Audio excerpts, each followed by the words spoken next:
Learning for opportunities and better life.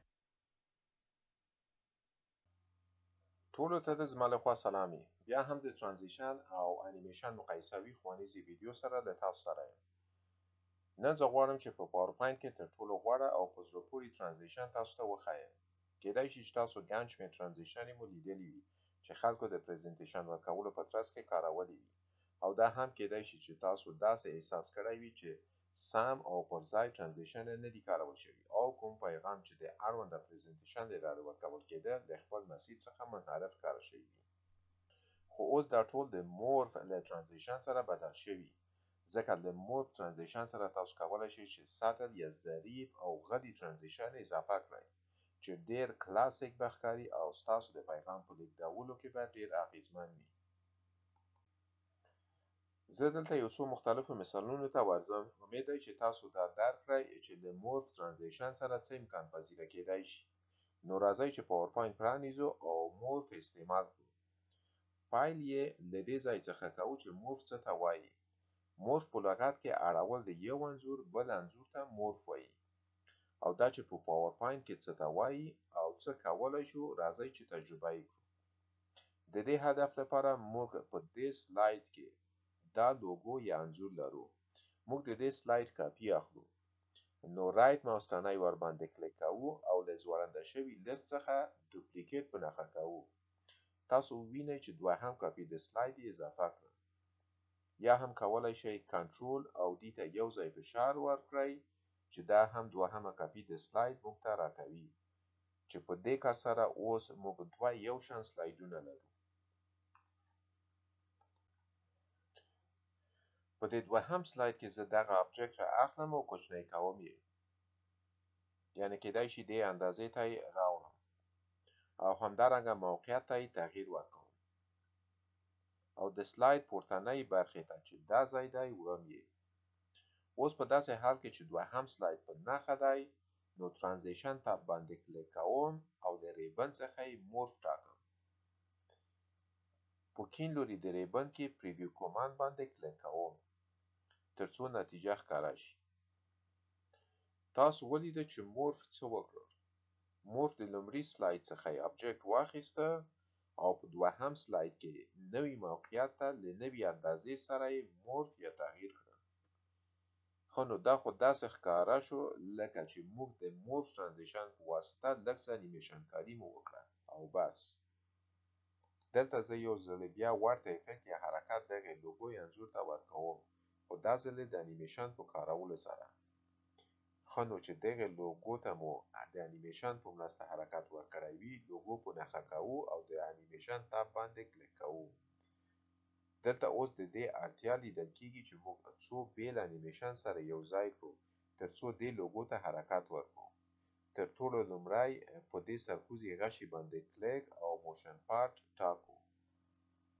تاسو وینئ چې دا کوز لوري ته حرکت کوي چې برعکس پورته باید حرکت وکړي. نو افکت آپشن ته ځم او گو اپ ته یې اړوم.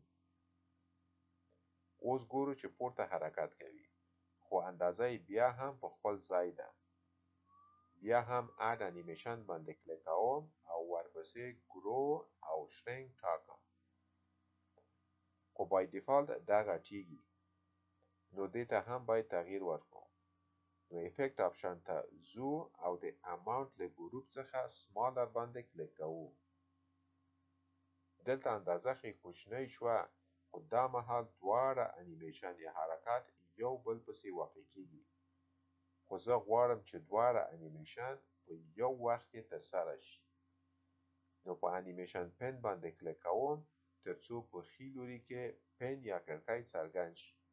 اوس د دغه انیمیشن په غشي باندې کلیک کوم او start with previous په نښه کوم. په پای کې په کیڼ لوري کې په دې انیمیشن آیکن یا ستوري باندې کلیک کوم څو انیمیشن مو په حرکت راشي.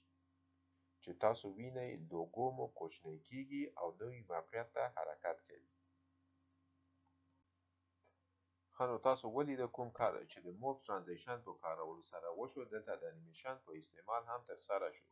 خو توپیر یې دا دی چې د انیمیشن په کارولو سره ډیر پړاوونه مو ترسره کړل ترڅو دا کار ترسره شو، په داسې حال کې چې د مورف په کارولو سره ورته کار یعنی نوی سایز او نوی موقعیت ته د ابجکت انتقال په اسانۍ سره ترسره شو. نو دا په دې معنی چې تاسو د ابجکت کوچنی کولو او نوی موقعیت ته حرکت ورکولو دواړه طریقې کارولای شئ، یعنی مورف ترانزیشن او انیمیشن دواړه کارولای شئ. خو شخصا زه فکر کوم چې مورف ټوله لوبه بدله کړې ده، په ځانګړې توګه کله چې تاسو مختلف شکلونه خپل سلاید ته ورکوئ او غواړئ چې هغوی حرکت وکړي. خو نو اوس چې تاسو د مورف اساسات مو زده کړل او همدارنګه د انیمیشن سره مو هم پرتله کړل، راتلونکي مثال کې به زه تاسو ته د مورف په زړه پورې کړنې در وښیم چې په واقعي توګه به تاسو ورڅخه متاثره شئ چې د موشن په برخه کې مورف څه کارونه کولی شي. نو ویډیو ضرور تر پایه وګورئ. اوس راځو دغه سلاید باندې کلیک کوو. په دې سلاید کې زه غواړم چې د مایکروسافت افیس اپلیکیشن او ریوالوینګ شوکیس یا ګرځېدونکی نندارتونیز پوسټر جوړ کړم. مقصد دا چې زه غواړم چې دا ټولیز انځور د مایکروسافت اپلیکیشن په لومړي سر کې دغه ځای ته ځانګړی شي او بیا دا وڅرخي او په ترتیب بیا د اکسس پروګرام انځور د ټولیز انځور پر ځای دغه ځای ته منتقل شي او دغه د کیڼ لوري انځور چې د اکسل دی د اکسس انځور ځای ونیسي، خو په داسې حال کې چې دغه ټولو انځورونو تر شا وڅرخي او دغه ټولیز انځور د مایکروسافت اپلیکیشن دغه کیڼ لوري موقعیت ته منتقل شي او د اکسل انځور ځای ناستی شي او په همدې توګه دا نور. نو په مجموع کې موږ څلور بیل ویو یا نندارې لرو. دلته په کیڼ لوري کې موږ باید د دغه سلاید څلور کاپي یا دوپلیکیټ ولرو. نو یو ځل بیا په نښه کوئ او شارټکټ کی چې کنټرول او دی ده یو ځای کلیک کوو، یو ځلې، دوه ځلې، درې ځلې. اوس چې موږ څلور دوپلیکیټ لرو، زه او خپلو سلایدونو کې تغییرات راولم. لومړی سلاید په نښه کوو، ګورو چې دلته کوم څه د کولو لپاره نشته او چمتو ده چې ننداره شي. نو زه غواړم چې دا سلاید لومړی وځلیږي ځکه هیڅ داسې کوم اضافه کاري نشته چې ترسره شي. اوس راځو دوهم سلاید ته. په دې سلاید کې زه غواړم چې اکسس انځور راشي د دغه ټولیز یا اصلي انځور ځای ناستی شي او ورپسې د اکسل انځور لاندې د دغو انځورونو حرکت وکړي او د اکسس اوسني موقعیت ته راشي او دغه اصلي انځور به د اکسل انځور ځای ناستی شي.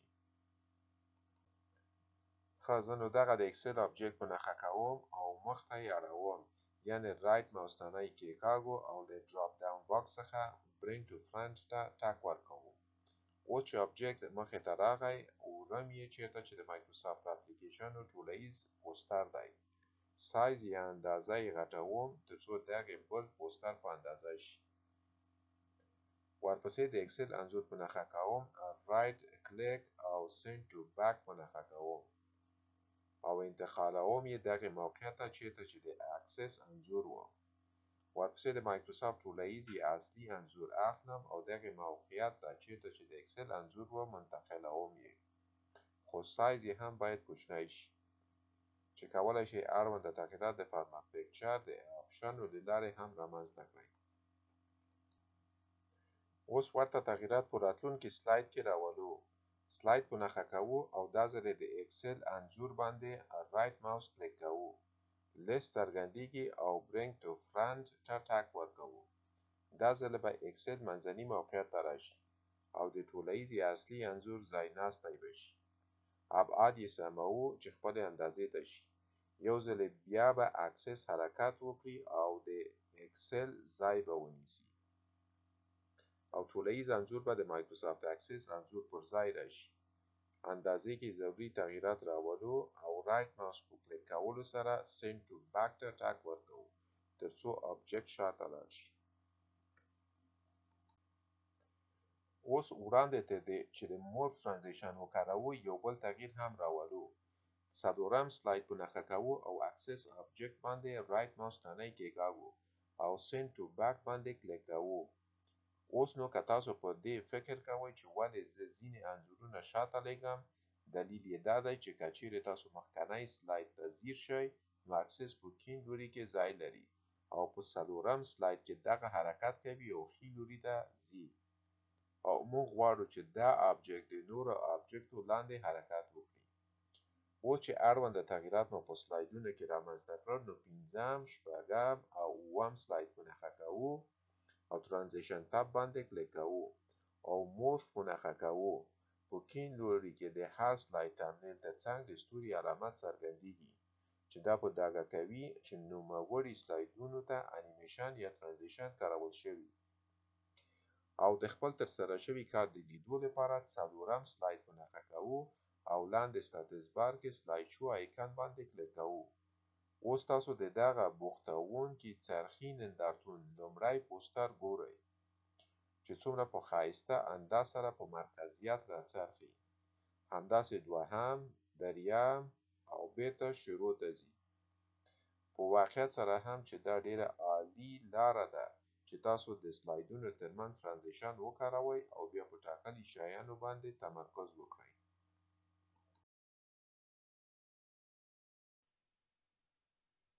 Learning for opportunities and better life.